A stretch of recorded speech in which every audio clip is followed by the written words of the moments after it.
శ్రీ గురుభ్యో నమః, శ్రీ మాత్రే నమః.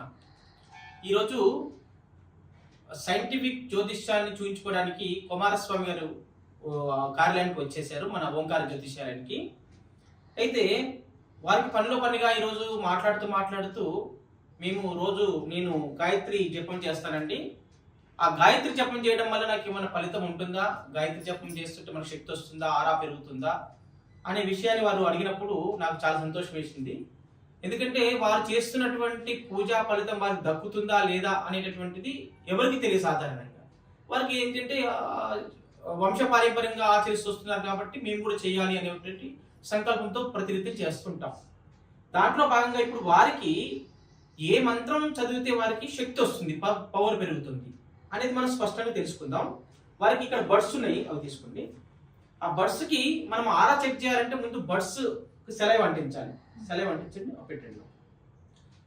అలా అంటిస్తే వారికి ఎంత పవర్ ఉంది. ఇప్పుడు వారు ఎందుకు డౌట్ రేజ్ చేశారంటే వాస్తవంగా వారికి ఆరా పవర్ 0 ఉంది.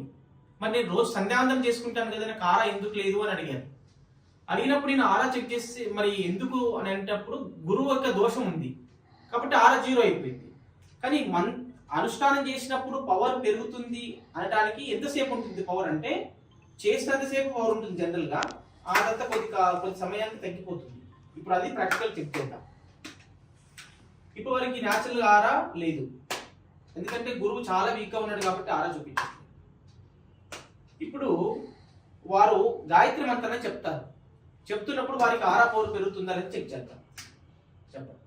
ఓం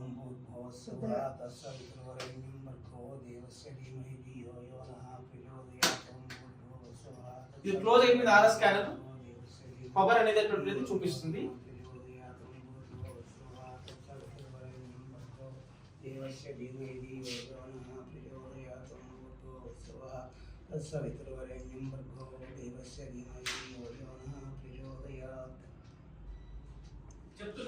ఓం భూర్భువస్సువః తత్సవితుర్వరేణ్యం భర్గో దేవస్య ధీమహి ధియో యో నః ప్రచోదయాత్. అంటే ఈ మంత్రం చెప్తున్నంత సేపు తన బాడీలో ఆరా అనేది పెరిగి ఉంటుంది. అలా కంటిన్యూ చెప్తుంటే తన యొక్క తరంగాలు అనేటువంటి స్ప్రెడ్ అవుతూ ఉంటాయి, అంటే యూనివర్సల్ లో స్ప్రెడ్ అవుతూ ఉంటాయి. ఆ మంత్రం యొక్క శక్తి అలాంటిది అనమాట. కాబట్టి గాయత్రి మంత్రం ఓకే వారికి. మీరు వారు ఇంకా ఆంజనేయ స్వామికి సంబంధించిన మంత్రం కూడా ఒకటి చెప్తారు, ఏదైనా చెప్పండి.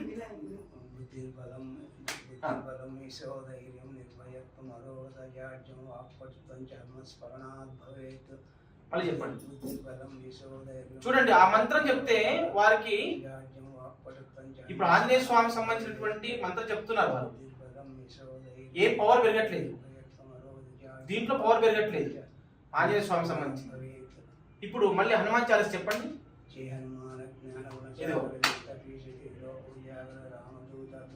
మళ్ళీ ఆంజనేయ స్వామి మంత్రంలోనే 2 రకాల మంత్రాలు ఇక్కడ చూడండి. ఇక్కడ ఆలోచించాలి మనం. దీంట్లో పవర్ వస్తుంది, మళ్ళీ చాలీసా చెప్పినప్పుడు పవర్ వస్తుంది.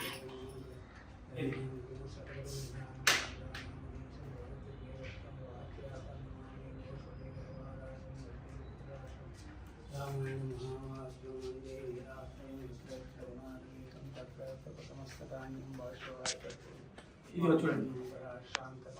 అలాగే ఇప్పుడు వారు వినాయకుడికి సంబంధించిన మంత్రాలు కూడా చెప్తారు ఒకసారి. అది కూడా మనం ఒకసారి ప్రాక్టికల్ చూపించేద్దాం. ఇంకా ఒక నిమిషం ఆపండి. ఇంకా ఆరా పవర్ ఇంకా ఉంది వారికి. చెప్పినటువంటి మంత్రంలో 40 మంత్రం యొక్క పవర్ ఎంత ఉంది, ఇంకా అది నెమ్మది తగ్గిపోతుంటది. ఆ మంత్రం యొక్క పవర్ వారిలో వెళ్ళిపోయినప్పుడు తగ్గుతుంది.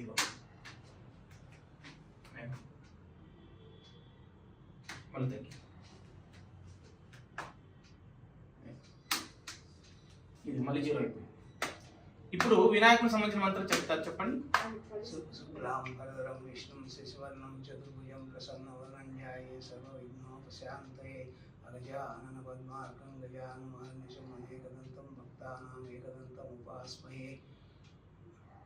చూడండి, గణపతి సంబంధించినటువంటి శ్లోకం చెప్పడం వలన ఆరా ఏమాత్రం పెరగలేదు. కాబట్టి మనకు ఒక దేవుని యొక్క మంత్రాలు, ఉదాహరణకి ఒక వెంకటేశ్వర స్వామి అష్టోత్తరం చదువుతున్నామంటే ఆ స్తోత్రం చదవద్దని కాదు, ఆ స్తోత్రం ఉన్నటువంటి కొన్ని నామాలు మాత్రం మనకి మ్యాచ్ అయినప్పుడు ఆ శక్తి వస్తుంది. కానీ అష్టోత్తరం ఉన్నటువంటి అన్ని నామాలు మొత్తం 108 నామాలకు మ్యాచ్ అవ్వాలంటే సాధ్యం కాదు. కాబట్టి అష్టోత్తరంలో ఉన్నటువంటి ఏ నామం అయితే మనకు మ్యాచ్ అవుతుందో ఆ నామాన్ని మనం నిత్యం స్మరణ చేయడం వల్ల ఆ భగవంతుడి యొక్క అనుగ్రహం దొరుకుతుంది. కాబట్టి ఒక దేవతకు తీసుకుంటే మనకి బీజాక్షరం ఉంటుంది, తర్వాత శ్లోకం ఉంటుంది, మరి వేద మంత్రం ఉంటుంది, ఇట్లా రకరకాల శ్లోకాలు, మంత్రాలు, ఆ పట్టణ నామాలు, సహస్రనామాలు, ఇట్లా ఏది మనకు ఆ దేవుడికి సంబంధించింది మనం తీసుకుంటే, ఉదాహరణకి మనకి ఇష్టదైవం గణపతి ఉన్నారనుకోండి, ఆ గణపతి సంబంధించినటువంటి రకరకాల మంత్రాలు ఉంటాయి. అందులో మనకి ఏది మ్యాచ్ అవుతుంది అనేది మనం ఆర్ఎస్ స్కానర్తో మన సెలవు తీసుకొని చెక్ చేసుకొని దాన్ని ఉచ్చరించడం వల్ల, దాన్ని జపం చేయడం వల్ల మనకు ఆ యొక్క శక్తి ఆ యొక్క భగవంతుడు ఇస్తాడు, ఆ యొక్క వినాయకుడు ఇస్తాడు. అలాగే వెంకటేశ్వర మంత్రాల్లో మనకి ఏది మ్యాచ్ అవుతుంది, అట్లా మన కులదైవము, ఇష్టదైవము ఎవరైతే ఉన్నారో వాళ్ళలో ఉన్నటువంటి మ్యాచింగ్ మంత్రాలు ఏవైతే ఉంటాయో మనకు అవి జపం చేయడం వల్ల మనకి సార్థకత, మనం చేసిన దానికి ఉపయోగం ఉంటుంది. మనకు వచ్చిన ఎన్ని మంత్రాలు, శ్లోకాలు వస్తాయి, గంటలు గంటలు కూర్చొని పారాయణ చేసుకుని కాళ్ళు నొప్పించుకునే అవసరం లేదు. మనము చేసేది ఏదైతే ఇప్పుడు మనం చెప్తుంటాము, గంగి గోవి పాలు గరిటెడని చాలు, కడివిరైన కర్మ పాలు అని చెప్పేసి పద్యం ఉంది పూర్వం చెప్పినటువంటిది. అంటే అవసరం ఉన్నటువంటిది మనకి ఏదైతే ఉందో అది కొంచెం తీసుకున్నా మనకి ఎనర్జీ వస్తుంది, అవసరం లేనటువంటిది చాలా తీసుకున్న దాని వల్ల ఏమీ ఉపయోగం లేదు. కాబట్టి మనకు మ్యాచింగ్ మంత్ర అనేటటువంటిది మనకు మ్యాచ్ అయినప్పుడు మనకు పవర్ పెరిగేటటువంటి మంత్రం తీసుకున్నట్లయితే మనకి శక్తి ఇస్తుంది, ఆ యొక్క మంత్రంలో శక్తి ఉంటుంది. కాబట్టి అది మనకు మ్యాచ్ అయింది కాబట్టి ఆ శక్తి వస్తుంది, లేకపోతే రాదు. కాబట్టి ఇది గమనించాలి మనం ప్రాక్టికల్గా ఇక్కడ చూస్తున్నటువంటి ఈ వీడియో. ఇప్పుడు వారు శ్రీ సూక్తం కొద్దిగా పద్మప్రియ పద్మిని పద్మహస్తే అని వస్తుంది కదా మీకు, అది చెప్పండి. ఇప్పుడు వారికి 0 ఉంది. ఇదిగో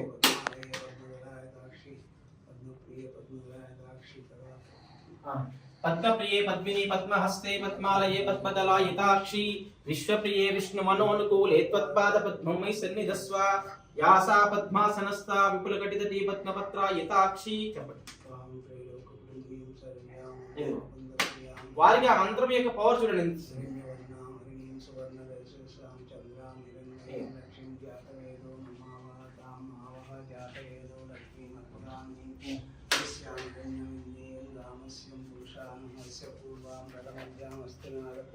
మీరు ఇంకొకటి త్రయంబకం చెప్పండి. ఒక నిమిషం ఆరాధన. ఆ మంత్రం కార మీకు శ్రీ సూక్తం బాగా అనుకూలమైంది కాబట్టి ఎక్కువ పవర్ చూపిస్తుంది. శ్రీ సూక్తం బాగా చదవచ్చు.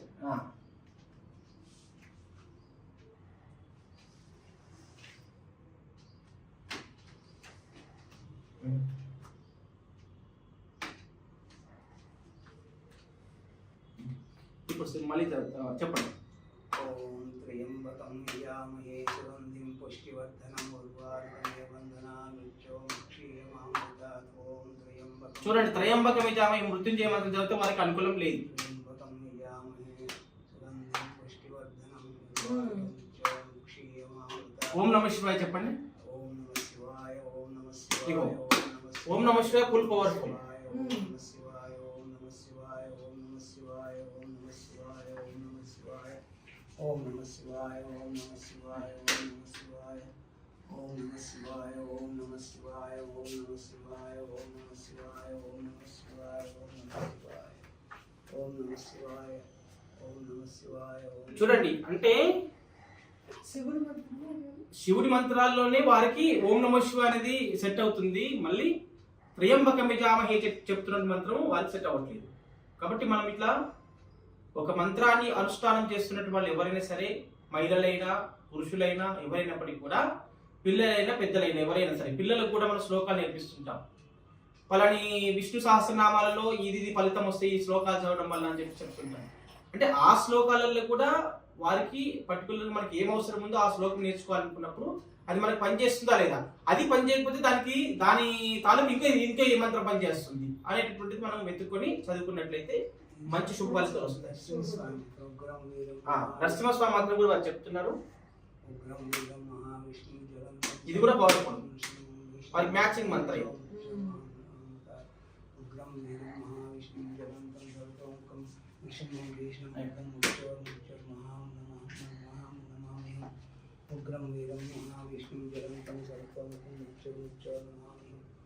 చెప్పండి.